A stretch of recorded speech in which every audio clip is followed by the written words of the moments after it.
No, we were just talking the other day about how many marriages that we know that are struggling, and I think it's that type of conversation that leads us to want to be able to tell our story for just a minute with you. And I think if you would have asked us a long time ago if we would ever have trouble in our marriage, we would have said, no, not us. Certainly we're too smart for that. We're too enlightened. We're both Christ followers, and so we wouldn't have any trouble. But then there wouldn't be much of a story to tell, and there is.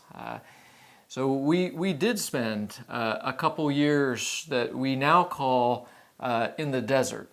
And it sounds good when you say it that way, but it didn't feel that good for a couple of years. And the important thing I think that I would love for everybody to know is that now we have a great story to tell. And so we were able to get through the desert. And the biggest thing that I would say was a key for me was being in a discipleship relationship. And so I've been discipled for years by Steve Trice. And if you get a chance to hear from Steve, which I think you might, he would probably acknowledge that for a couple years, the conversation was always, I would sit down and he would say, so, how's your marriage? And then there were times where for an hour and a half, we never got to anything else. All we did was talk, and it might be a lot of me complaining. It might be a lot of me trying to blame a lot of things on Annette. And Steve never wavered for 2 years of looking at me and saying, hey, you have to be a leader. You have to go first. You're the first one that needs to apologize. You're the first one that needs to improve this marriage. And there is no other option. You can't just quit on the marriage. It's not what we do. And that was one of the most important things, was the level of accountability I had, that almost every week, no matter how tough things got between us, I knew I'd be having a conversation with Steve, and I knew he'd be holding me accountable to trying to be the kind of husband that I needed to be.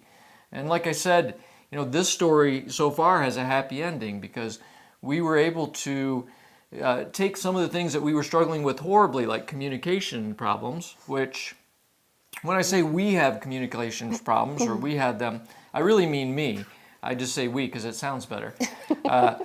But it was every week of having somebody that would hold me accountable and say, hey, Scott, if that's a struggle, then you need to go first and you need to figure out how to improve.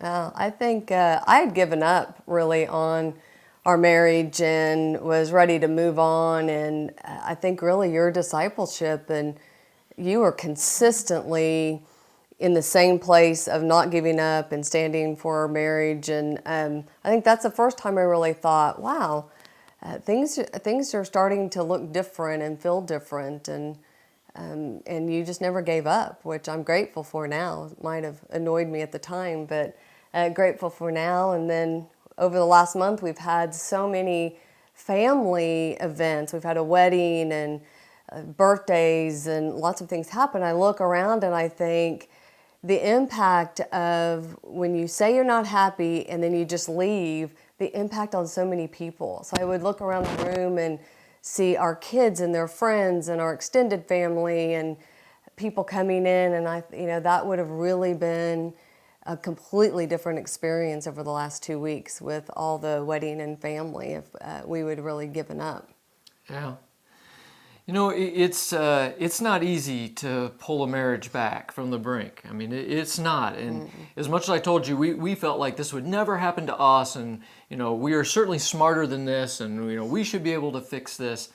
We spent a long time not being able to fix this, and it was not easy pulling it back. I mean, we had a lot of difficult conversations.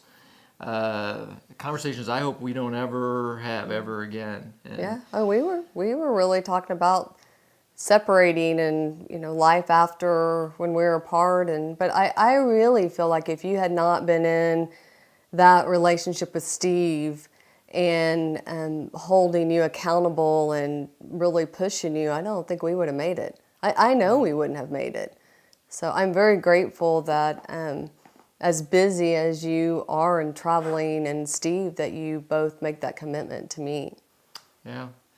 Well, and I think we both would say to anybody who's watching this right now, if you are struggling in your marriage and and it happens. I mean, I don't think you go through 20, 30 years sometimes of a marriage, for some people not even 2 years, without having struggles, communication issues, or things that you did wrong and then you can't let go of them because you can't let go of the past and you can't forgive. There's so many reasons, and if that's you right now, if you're saying to yourself or looking at your spouse and going, yeah, that's where we are, I think we would both say to you, there's absolute hope. There absolutely is renewal. You have to work at it. You have to do your part. You have to do the things that the Bible says in Ephesians. But if you will do these things, you can pull a marriage back from a brink. And I agree with Annette. I can't imagine what the last 2 weeks would have been like if we would not have made this work. I cannot imagine what Christmases and Thanksgivings and kids' weddings and kids' birthdays would have been like if we tore this apart. So again, if that's you and that's where you are, please know that there's hope, and please look to having other wise people in your life doing discipleship work and speaking into your life, because that could be the difference between you tearing apart a marriage or you having the renewal that all of us deserve to have.